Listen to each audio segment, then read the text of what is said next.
পুরানো সেই দিনের কথা চ্যানেলে সবাইকে জানাই সাদর আমন্ত্রণ। আমি অমৃতা।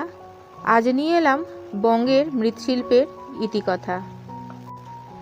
মৃৎশিল্প মানে মাটি শিল্প।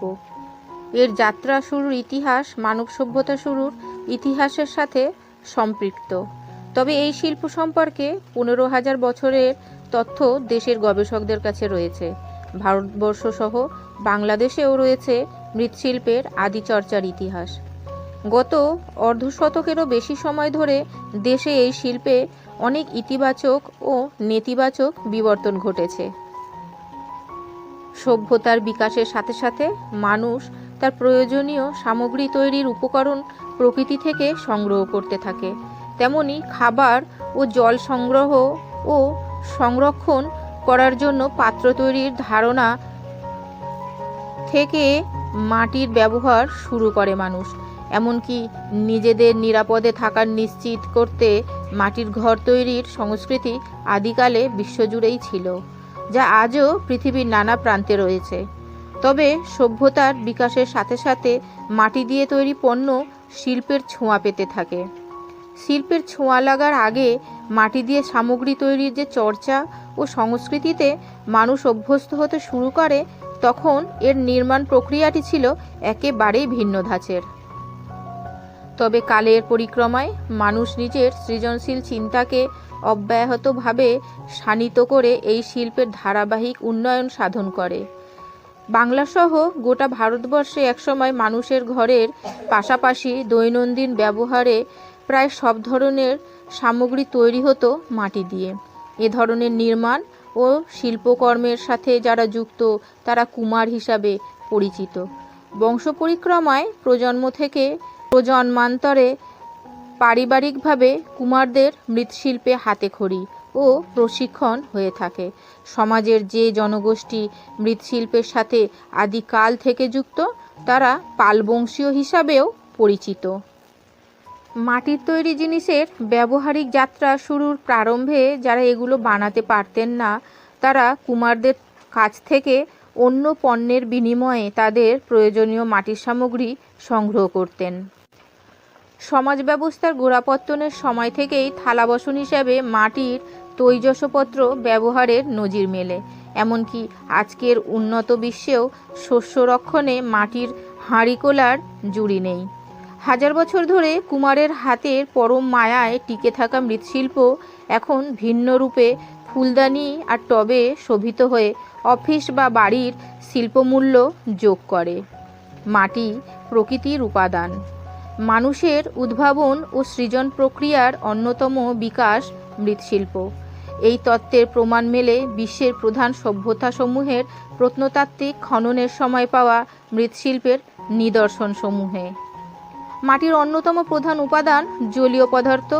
নিয়মিত তাপ দিয়ে অনার্দ্রকরণ ও নমনীয়তা দূর করে যে রাসায়নিক পরিবর্তন ঘটানো হলো, তার ফলেই বিকাশ হলো মৃৎশিল্পের। প্রত্নতত্ত্ববিদ ও নৃতত্ত্ববিদদের মতে মানব সমাজের প্রথম ও আদি মৃৎশিল্পী নারী। কৃষকের ঘরের মেয়েরা এই মৃৎশিল্প নির্মাণে প্রধান ভূমিকা পালন করে। সমাজবিজ্ঞানীদের মতে অনুকূল প্রাকৃতিক, সামাজিক ও অর্থনৈতিক পরিবেশে পৃথিবীর বিভিন্ন অঞ্চলে স্বাধীন এবং স্বতন্ত্র ধারায় চাকে গড়া, হাতে ও ছাঁচে গড়া মৃৎশিল্পের বিকাশ ঘটে। মিশরে সর্বপ্রথম প্রায় 3000 খ্রিস্টপূর্বাব্দে মৃৎশিল্পীর চাকা আবিষ্কৃত হয়।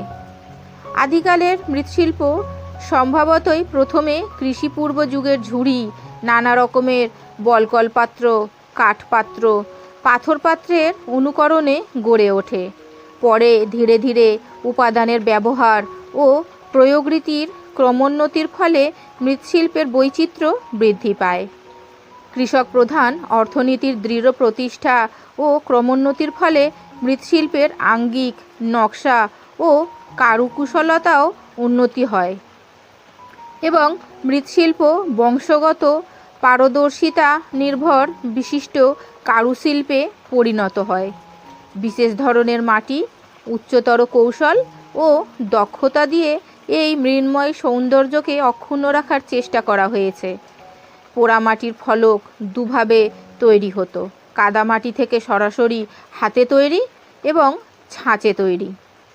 মূল ফলকগুলোর ভিতরের নতোন্নত ভাস্কর্যসমূহ হাতে কুঁদে রূপায়ণ করতেন প্রথম কুলিক বা প্রথম স্থপতি ও দক্ষ মৃৎ ভাস্করগণ। পরবর্তী ধাপের শিল্পীরা স্থাপত্যের গাত্রালঙ্কার হিসাবে ব্যবহৃত অজস্র ফলক আগে থেকে প্রস্তুত চমৎকার কারুকাজ করা ছাঁচে ফেলে তৈরি করতেন। পোড়ামাটির ভাস্কর্য ফলক নির্মাণ বাংলা তথা ভারতবর্ষে বহু প্রাচীনকাল থেকেই চর্চিত হয়ে আসছে, কিন্তু খুবই আশ্চর্যের বিষয় এ সম্পর্কিত করণ ও কৌশল পদ্ধতি নিয়ে বেদ বা বেদ পূর্ব শাস্ত্রকারদের বিস্তারিত কিছু লিখে রেখে যাননি। ফলক নির্মাণ পদ্ধতি সম্পর্কে সুনির্দিষ্ট কোনো গ্রন্থ আজ অবধি বাংলা ভাষাতেও পাওয়া যায়নি। তবে কিছু পুরাণ, ইতিহাসাশ্রয়ী গ্রন্থ ও চিকিৎসা শাস্ত্রীয় সংকলন পোড়ামাটির মূর্তি নির্মাণ বিষয়ক পদ্ধতি ও কৌশল যথেষ্ট গুরুত্বের সাথে লিপিবদ্ধ করে গেছেন। বাংলায় ষষ্ঠ শতাব্দী থেকে স্থাপত্যেরও গাত্রালঙ্কার হিসাবে পোড়ামাটির ফলকের ব্যবহার শুরু হয়েছে দেখতে পাওয়া যায়। উদাহরণস্বরূপ মহাস্থানগড়ে অবস্থিত বাসুবিহার, গোবিন্দভিটা, পলাশবাড়ি, ট্যাংরা প্রভৃতি প্রত্নস্থানে প্রাপ্ত পোড়ামাটির ফলকের কথা উল্লেখ করা যেতে পারে। পোড়ামাটির ফলক প্রস্তুত করতে মৃৎশিল্পীগণ সম্ভবত তাদের সমকালে বিশেষ ধরনের উন্নত পদ্ধতি ব্যবহার করতেন, যে জন্য এখনো পর্যন্ত পোড়ামাটির ভাস্কর্য সমৃদ্ধ স্থাপত্যসমূহ এদেশের জলহাওয়ায় নিজেদেরকে রক্ষা করতে পেরেছে। প্রাচীন বাংলার স্থপতিগণ প্রস্তর ভাস্কর্য তক্ষণে অসাধারণ দক্ষতা দেখালেও উপাদানজনিত কারণে স্থাপত্য নির্মাণের ক্ষেত্রে প্রাচীন বাস্তুশাস্ত্রে বর্ণিত নির্ধারিত পদ্ধতি অনুসরণ করার চেষ্টা হিসাবে পোড়া ইটের মাধ্যমে উঁচু শীর্ষরেখা দেউল নির্মাণ করতে গিয়ে বারবার গণ্ডির কাছে ভেঙে যেতে দেখেছেন। পোড়া ইট দিয়ে অভ্রভেদী চূড়ার কোনো দেবদেউল নির্মাণ করা সম্ভব হয়নি। এইসব পরীক্ষা নিরীক্ষার পর বাংলার স্থপতি তথা ভাস্কর ফিরে গেছেন মৃত্তিকার কাছে। তার ভাবাবেগের সাথে যুক্ত হয়েছে শিল্প মনস্তিতা।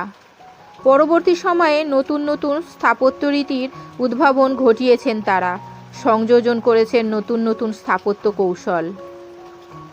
বাংলায় মন্দির নির্মাণের ক্ষেত্রে বাঙালি স্থপতিগণও তাই স্থাপত্য ও ভাস্কর্যের মধ্যে ভারসাম্য রক্ষার যে নিরবিচ্ছিন্ন প্রয়াস ভারতের সর্বত্র অনুসৃত হয়েছে, সেই রীতিকে রক্ষা করার জন্য নানা পরীক্ষা নিরীক্ষার মধ্য দিয়ে পোড়ামাটির ফলক ও মূর্তি নির্মাণে সচেষ্ট হয়েছিলেন। পোড়া ইটের ভবনগাত্রকে বৈচিত্র্যময় পোড়ামাটির ফলক দিয়ে অলঙ্কৃত করাকেও সাযুজ্যপূর্ণ বলে স্থির সিদ্ধান্তে পৌঁছতে পেরেছিলেন পরম্পরার মৃৎ ভাস্করগণ। পোড়া ইটের উপাসনালয়কে পোড়ামাটিতে ফলক দিয়েই সজ্জিত করার শিল্প পদ্ধতি বাঙালি মৃৎশিল্পীর ব্যাপক ও গভীর মনস্বীয় পরিচায়ক। চন্দ্রকেতুগড় বাংলার ইতিহাসে খুবই গুরুত্বপূর্ণ। বাংলার 24 পরগনা এবং কলকাতা শহর থেকে উত্তর পূর্ব দিকে একদা ভাগীরথী নদীর শাখা নদী বিদ্যাধরী নদীর কূল ঘেঁষে এর অবস্থান। এই অঞ্চলে একাধিকবার খনন করা হয়েছে। খননে প্রাপ্ত প্রত্ন সামগ্রী চন্দ্রকেতুগড়ের প্রাচীনত্ব ও প্রত্নতাত্ত্বিক গুরুত্ব প্রমাণ করে।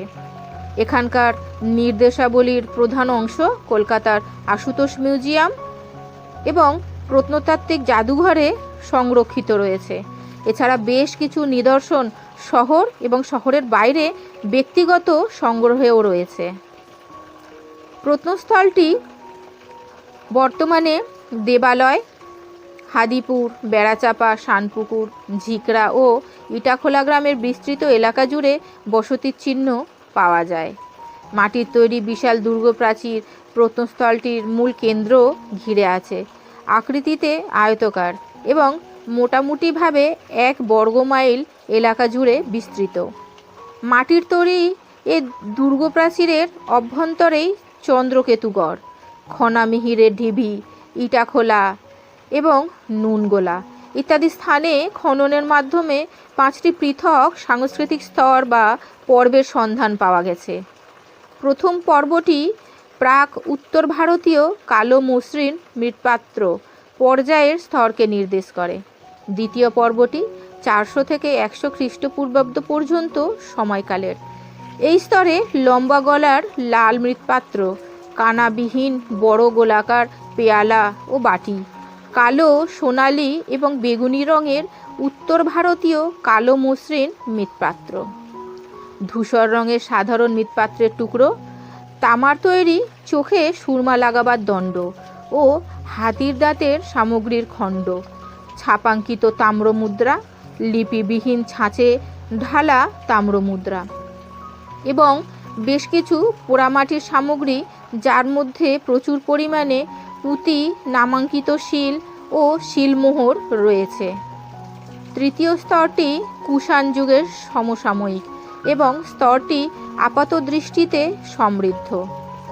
এই স্তর হতে রোমক রুলেটেড পাত্রের অংশবিশেষ, কালো অথবা অনুজ্জ্বল লাল রঙের অ্যামফোরা বা গ্রিস দেশীয় মৃৎপাত্রের বেশ কিছু ভাঙা অংশ, ছাপাঙ্কিত নকশাযুক্ত মনোরম লোহিত মৃন্ময়, ধূসর মৃৎপাত্র এবং নিখুঁতভাবে ছাঁচে তৈরি পোড়ামাটির ক্ষুদ্র মূর্তি পাওয়া গেছে। এ পর্বকে খ্রিস্টীয় প্রথম 3 শতাব্দীর মধ্যে ধরা হয়। চতুর্থ স্তরটিকে গুপ্ত এবং গুপ্তোত্তর যুগের বলে চিহ্নিত করা হয়। এ স্তরের বৈশিষ্ট্যপূর্ণ নিদর্শনের মধ্যে রয়েছে শিল ও শিলমোহর, পোড়ামাটির সামগ্রী, ছাপাঙ্কিত নকশাযুক্ত ও ছাঁচে নির্মিত মৃৎপাত্র। এ স্তরের সবচাইতে গুরুত্বপূর্ণ নিদর্শন হচ্ছে 14 ফুটের বেশি উঁচু সর্বতোভদ্র রীতির ইট নির্মিত বিশাল একটি মন্দিরের ধ্বংসাবশেষ। কোনো বিশেষ দেবদেবীর সঙ্গে সম্পর্কিত করা যায় ধর্মীয় এমন কোনো নমুনা মন্দিরের ধ্বংসাবশেষ থেকে পাওয়া যায়নি। তবে গুপ্ত স্তর থেকে সূর্য দেবতার প্রতিকৃতি একটি বেলে পাথর ফলকের নিম্নাংশে পাওয়া গেছে। পঞ্চম স্তরের প্রত্নতাত্ত্বিক সাক্ষ্য প্রমাণ খুবই কম। এগুলি সম্ভবত পাল যুগের বলে ধরে নেওয়া হয়। শিল্প নিদর্শনের ভিত্তিতে সুস্পষ্ট যে মৌর্য থেকে গুপ্ত যুগ পর্যন্ত এ প্রত্নস্থলের প্রধান শিল্প মাধ্যম ছিল ছাঁচ নির্মিত পোড়ামাটির সামগ্রী। সার্বিক বিবেচনায় এই শিল্পটি শিল্পরীতিতে 350 খ্রিস্টপূর্বাব্দ থেকে 500 খ্রিস্টাব্দ পর্যন্ত সময়কালে গাঙ্গেয় ভারতের শিল্পকলার নির্দেশনাবলীর সঙ্গে সম্পৃক্ত বলে মনে হয়। এগুলির বিস্ময়কর বিষয় বৈচিত্র্য এই অঞ্চলের শিল্পরীতির বিশেষ বৈশিষ্ট্যকে প্রকাশ করেছে। এখানে ধর্মীয় ও আচার সংক্রান্ত নির্দেশাবলী যা পাওয়া গেছে তার মধ্যে আদিম ধরিত্রী দেবী, যক্ষ, যক্ষিণী, নাগ, পুরুষ বা নারী মূর্তি, কখনো পশুচালিত যানে দণ্ডায়মান এবং পাখাযুক্ত দেবদেবী রয়েছে। আবার ধর্মের সঙ্গে কোনো সম্পর্ক নেই এমন বস্তুও পাওয়া গেছে। পোড়ামাটির সামগ্রীতে বিশেষ করে পোশাক অথবা শারীরিক সাধারণ বৈশিষ্ট্য খ্রিস্টীয় প্রথম 3 শতাব্দীর গ্রেকো রোমান যোগাযোগের গভীর প্রভাব দেখা যায়। প্রেমবিলাসী কামার্ত যুগলের কিংবা মৈথুন ভঙ্গিতে চন্দ্রকেতুগড় প্রত্নস্থল থেকে অগণিত পোড়ামাটির মূর্তি পাওয়া গেছে। অলঙ্কারযুক্ত পুরুষ ও নারী মূর্তিসমূহ থেকে ইঙ্গিত পাওয়া যায় যে স্বর্ণকারের শিল্পের অনুকরণ করা হতো। বর্তমানে প্রত্নস্থলটি সুনিশ্চিতভাবে শনাক্ত করা সম্ভব হয়নি, কিন্তু এমন বিশ্বাস করার যথেষ্ট কারণ রয়েছে যে চন্দ্রকেতুগড়ই সম্ভবত পেরিপ্লাস এবং টলেমি সূত্রে উল্লেখিত প্রাচীন গাঙ্গে বা গঙ্গারিডাই। বাংলার পোড়ামাটি শিল্পের ইতিহাসের ক্ষেত্রে চন্দ্রকেতুগড়ের ভূমিকা অনস্বীকার্য। বাংলার বিভিন্ন জায়গায় বহু বছর ধরে মৃৎশিল্পের ইতিহাস বেশ সমৃদ্ধ। তবে তাদের মধ্যে কুমোরটুলি, মঙ্গলকোট, কৃষ্ণনগর, দত্তপুকুর বিখ্যাত। কুমারটুলি উত্তর কলকাতার অবস্থিত একটি অঞ্চল। এই অঞ্চলটি পটুয়াপাড়া বা মৃৎশিল্পীদের বসতি অঞ্চল হিসাবে বিখ্যাত। কুমারটুলি অঞ্চলের মৃৎশিল্পীদের দক্ষতার কথা সর্বজনবিদিত। কলকাতার এই অঞ্চল থেকে দেবদেবীর প্রতিমা কেবলমাত্র শহরের সার্বজনীন ও ঘরোয়া পুজোর জন্যই সরবরাহ করা হয় না, অনেক ক্ষেত্রেই তা দেশের বাইরেও রপ্তানি করা হয়। কুমারটুলি পশ্চিমবঙ্গের একটি বিখ্যাত হস্তশিল্প কেন্দ্রও বটে। ইতিহাস অনুযায়ী ইংরেজরা কোম্পানির মজুরদের জন্য পৃথক পৃথক অঞ্চল ভাগ করে। এইভাবে কলকাতার দেশীয়দের অঞ্চলগুলি বিভিন্ন পেশাভিত্তিক পাড়ায় বিভক্ত হয়ে পড়ে। এইভাবে সুরিপাড়া, কলুটোলা, ছুতোরপাড়া, আড়িহিটোলা, কুমারটুলি প্রভৃতি অঞ্চলের উৎপত্তি ঘটে। ঊনবিংশ শতাব্দীর শেষ ভাগে বড়বাজার অঞ্চলের আগ্রাসনের শিকার হয়ে উত্তর কলকাতার মৃৎশিল্পীরা শহর ছেড়ে চলে যান। কিন্তু কুমারটুলির পটুয়ারা, যারা গঙ্গা মাটি সংগ্রহ করে মাটির পাত্র ইত্যাদি তৈরি করে সুতানুটি বাজারে বিক্রি করতেন, তারা টিকে যান।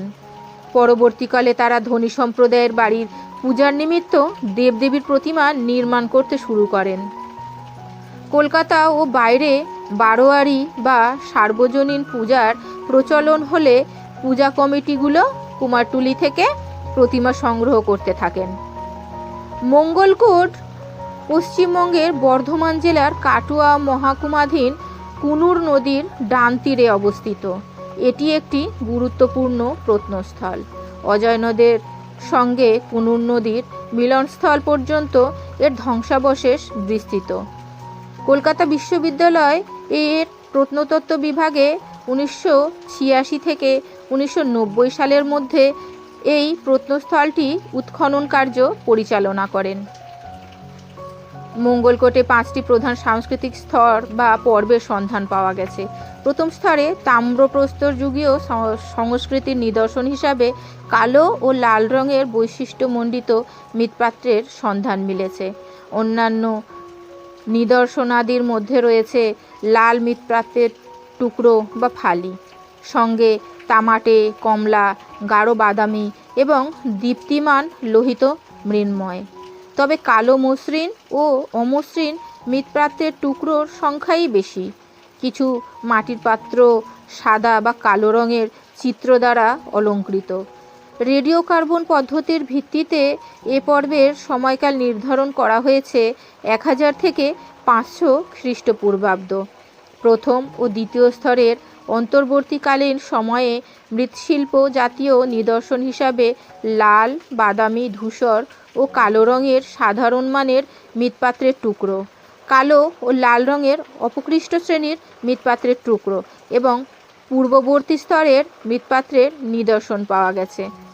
দ্বিতীয় স্তরের প্রাপ্ত গুরুত্বপূর্ণ নিদর্শনের মধ্যে রয়েছে লৌহ নির্মিত বিপুল সংখ্যক তীরের অগ্রভাগ, বাটালি ও ছুরির ফলা ইত্যাদি।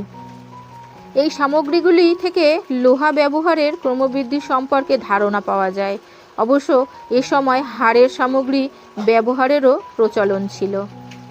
এদিকে কালো ও লাল মৃৎপাত্রের অনুপস্থিতি এবং অন্যদিকে কয়েক ধরনের নতুন মৃৎশিল্পের উদ্ভব তৃতীয় সাংস্কৃতিক স্তরকে বৈশিষ্ট্যমণ্ডিত করেছে।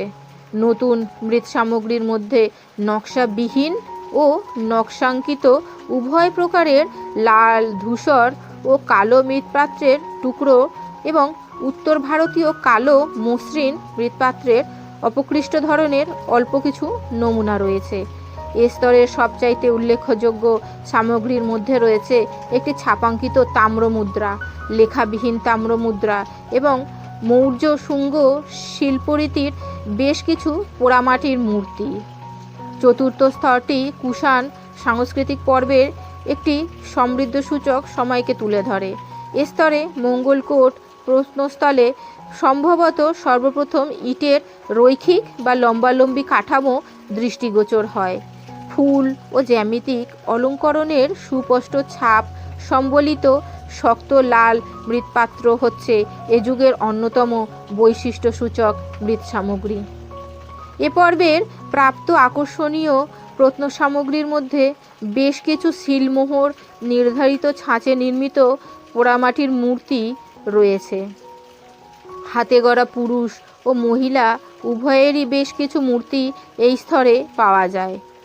পঞ্চম স্তরটি গুপ্তদের সমসাময়িক এবং একটি সমৃদ্ধ বস্তুগত জীবনের চিত্র তুলে ধরে। পূর্ববর্তী সময়ের মতো এ পর্বেও ব্যাপক নির্মাণ কর্মকাণ্ড দেখা যায়। লালচে বাদামি রঙের অলঙ্কৃত পাতলা মৃৎ সামগ্রী এ যুগের বৈশিষ্ট্য চিহ্নিত করে। এ স্তরে নানা ধরনের প্রতীক সম্বলিত বহু সংখ্যক শিল পাওয়া গেছে। মৃৎশিল্পের ক্ষেত্রে বহু জিনিসের চাহিদা অনেকটাই কমেছে। যেমন মাটির হাঁড়ি কলসির জায়গায় এখন এসেছে স্টিল বা অ্যালুমিনিয়ামের বাসনপত্র। চাহিদা বেড়েছে মাটির মূর্তি, ঘর সাজাবার নানা উপকরণের। সেই কারণেই মৃৎশিল্পীরা টব, ফুলদানি, মূর্তি, প্রদীপ, অ্যাস্ট্রে, ধূপদানি, মোমদানি, কফি মগ ইত্যাদি তৈরিতে বেশি মন দিয়েছেন। বর্তমানে এগুলির চাহিদা বেশি থাকায় মৃৎশিল্পীদের অবস্থার কিছুটা উন্নতি হয়েছে, তবে তা এখনও আশানুরূপ নয়। তো বন্ধুরা, আজ এই পর্যন্তই। ভিডিওটি আপনাদের কেমন লাগলো অবশ্যই জানাবেন। ভিডিওটি দেখার জন্য অনেক ধন্যবাদ। নমস্কার।